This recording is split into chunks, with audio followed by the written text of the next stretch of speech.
नमस्कार दोस्तों, कैसे हो आप सब लोग। आज इस वीडियो में हम चर्चा करेंगे कि कोई भी औषधि जब हम लेते हैं उसका कितने दिन तक सेवन करना चाहिए।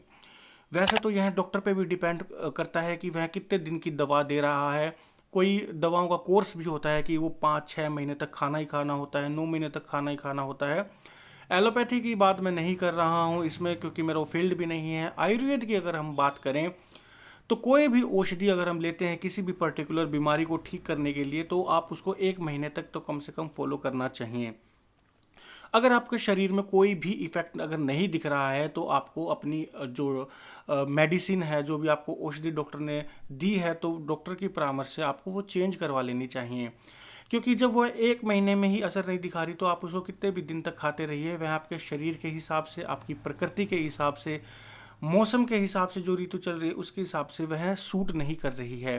कोई भी औषधि जरूरी नहीं है कि अगर वह किसी बंदे को ठीक कर रही है तो वही औषधि आपको भी ठीक कर रही हो। कई वैद्य लोग, कई जो डॉक्टर होते हैं, वह कोई भी दवा तैयार करते हैं, हो सकता है वह किसी किसी पर इफेक्टिव हो जाए, और ऑनलाइन जो सेलिंग करते हैं वह एक ही तरीके का जो नुस्खा है वही सेलिंग करते रहते हैं। यह नहीं देखते कि किस मरीज के ऊपर क्या सिम्टम्स है और उसके ऊपर वह काम कर भी रही है या नहीं कर रही है। तो जितने भी मरीज हैं वह कम से कम अगर ऑनलाइन अगर कोई भी चीज़ बाय करते हैं, कोई भी दवा या फिर औषधि अगर बाय करते हैं, तो देख लीजिए कि वह 3-4 महीने की इकट्ठी ना खरीदे, 1 महीने तक खरीद के देखें।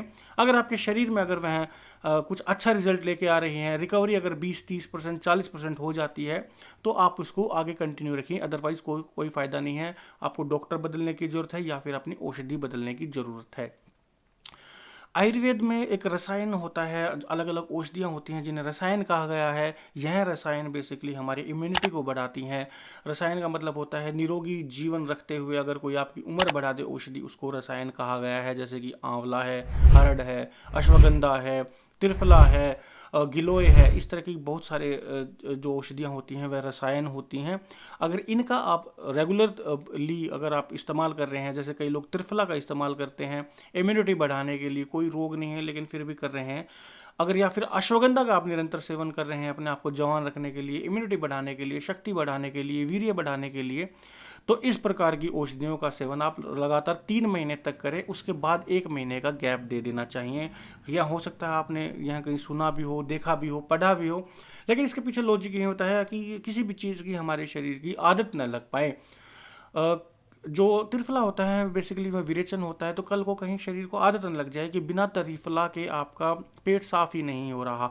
तो 3 महीने तक आप त्रिफला का सेवन करें, 1 महीने का गैप दें, फिर त्रिफला का इस तरीके से सेवन कर सकते हैं। या फिर कोई भी अन्य रसायन जो होता है, या फिर कोई भी अन्य औषधि जो आप बिना किसी रोग को ठीक करने के लिए ले रहे हैं, तो उसका लगातार 3 महीने के सेवन करने के बाद 1 महीने का सेवन करें। इस तरीके से अपने आप रेगुलर डाइट बना सकते हैं। कोई भी पेट संबंधित अगर आप औषधि ले रहे हैं तो उसको कंटिन्यू न रखिए।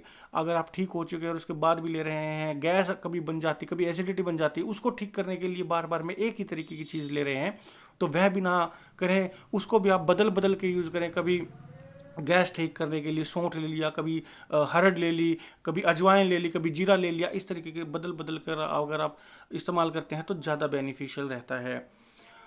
तो आज की वीडियो में इतना ही। मैं आशा करता हूँ मेरे द्वारा दी गई जानकारी आपको अच्छी लगी होगी। अगर कोई भी चीज़ समझ में ना आई हो तो निसंकोच होकर आप कमेंट में हमसे ज़रूर पूछ लीजिएगा, हम उसका रिप्लाई ज़रूर देंगे।